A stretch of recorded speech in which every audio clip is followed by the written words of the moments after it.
Je suis en prison, ça fait 14 ans. Hein. J'ai reçu beaucoup d'anomalies, hein. Mais pas parce que je suis fou, je sais ce que je dis.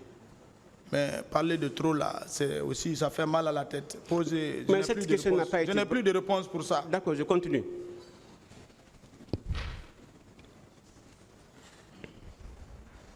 Bien.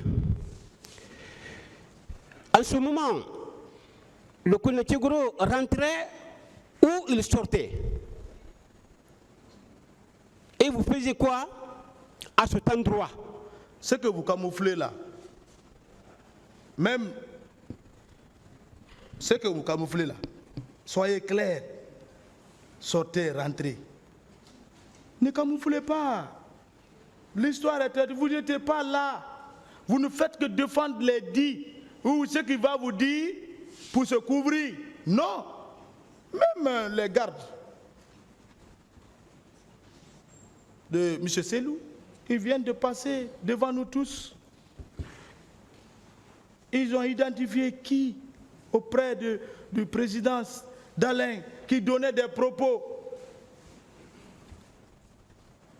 Vous savez, les propos collaborent avec les actions que le gars a eues.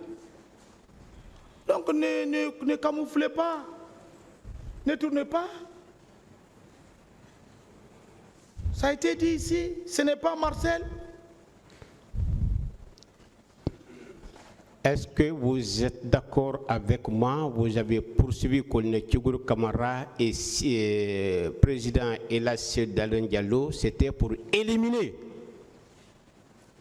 Elassé Dalen Diallo.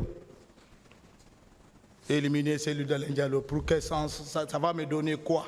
Alors pourquoi vous avez poursuivi colonel Tchegoro Kamara? Je vous ai parlé. Votre client a gâté notre pouvoir. C'est pourquoi vous l'avez poursuivi? Le pouvoir, ses agissements, je l'ai vu avec ces hommes. Ça a été confirmé ici par la partie civile. Je dis bien et je réitère. Répétez encore. Vous avez vu colonel Tchegoro avec Sidia Touré. Est-ce que ce n'était pas pour éliminer le président Elassé Dalen Diallo? Parce qu'il était avec colonel Tchegoro Kamara dans son véhicule. Vous parlez de Sidia Touré encore? Je parle, précision, je parle de Elassé Dalen Diallo. Il était avec Elassé Dalen Diallo.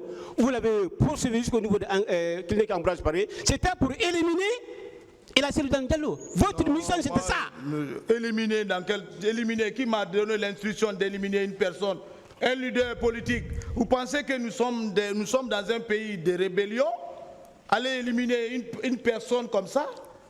Vous croyez que moi je suis à quelqu'un? Si je devais faire des trucs, on allait faire le coup d'État au président Lansana Conté ici, on a refusé les effusions de ça.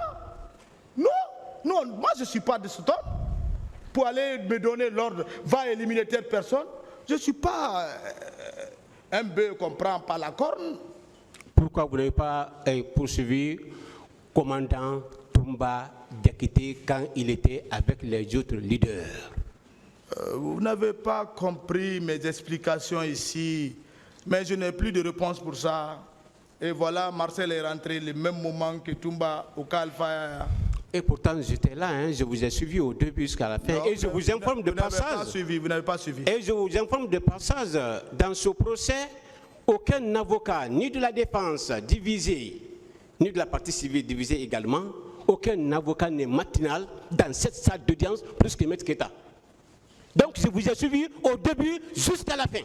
Vous pouvez suivre un match de football avec quelqu'un, mais un but peut être marqué, tu ne peux même pas continuer. Qui a marqué le but?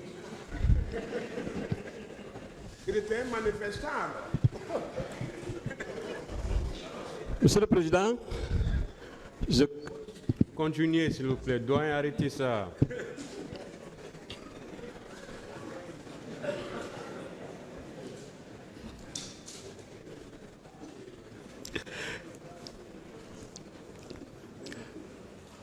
D'accord. Je continue, monsieur Marcel.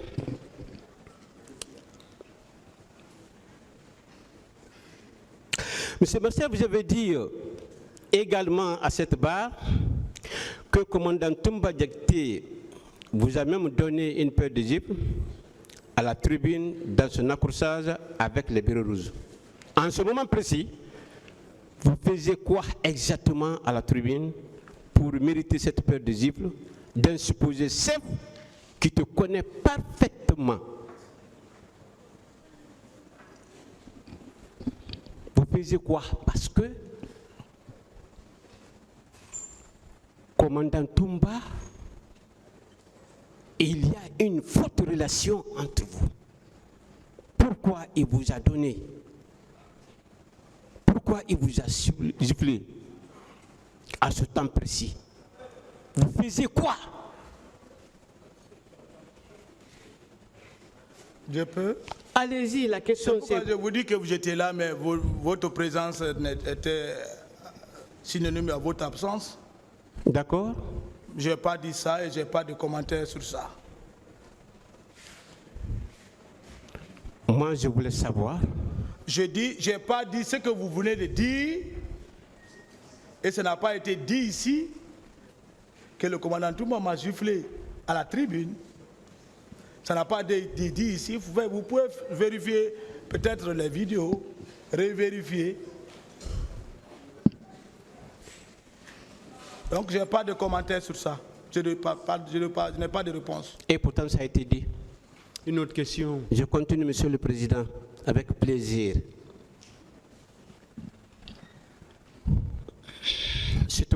Monsieur Guilabogui.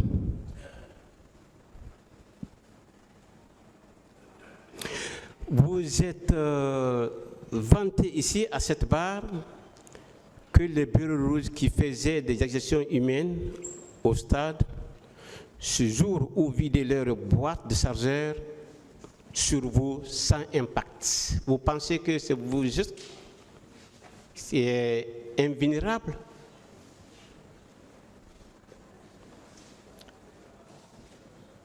Dans l'armée guinéenne? Vous dites que je me suis vanté. Oui. Je ne me suis pas vanté. Oui. Parce que je suis devant le tribunal, que j'ai expliqué les faits. Sinon, je ne parle pas ça à quelqu'un. Et même ceux qui sont au box des accusés connaissent. Vous ne le connaissez pas. Vous ne m'avez pas courtoyé. Hein? Et si vous voulez, je peux vous envoyer en forêt. Moi, je vous informe que je suis de Touba. Touba? Oui. Oui, je respecte là-bas, c'est les érudits qui sont là-bas, ils sont respectueux. D'accord. Voilà, c'est la religion qui est là, hein. Touba. Également la protection de Dieu.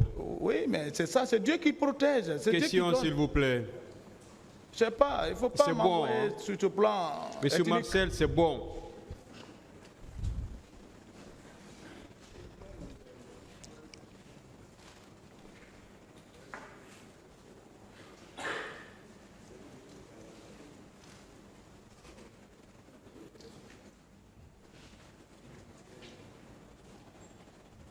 Alors, Monsieur Marcel, est-ce que vous savez que votre second passage à cette barre a prouvé au monde entier et à ce tribunal crédible que c'est vous qui devez présenter les excuses au capitaine Moussa Dadis Camara pour l'avoir induit en erreur et détruire son pouvoir?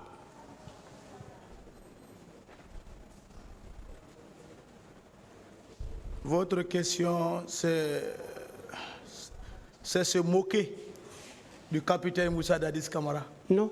Vous vous moquez? Pas du tout. Oui. C'est nous qui l'avons donné le pouvoir. Si on voulait gâter son pouvoir, mais on l'arrêtait, on prend ce pouvoir. C'est ça. C'est pas aller au stade faire des bêtises pour gâter le pouvoir. C'est Dadis lui-même qui a gâté son pouvoir. Mais vous rabaissez le président, vous le conseillez mal. Il n'a qu'à venir demander pardon. Au contraire, c'est vous qui devez demander pardon. Vous pouvez me donner une minute, je vais vous donner un exemple. Allez-y.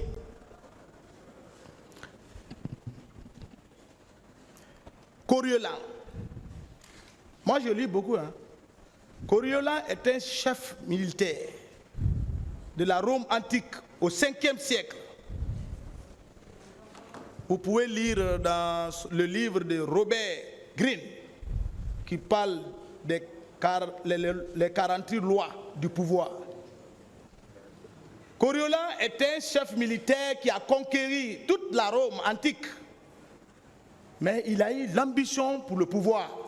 Il s'est adressé devant le peuple avec orgueil, un discours haineux. Et lorsque le peuple s'est rendu compte, lui a demandé de venir demander excuse. Il a refusé. Ce même peuple a demandé au Conseil des sages de lui condamner. C'est le prototype du capitaine Moussa Dadis Camara.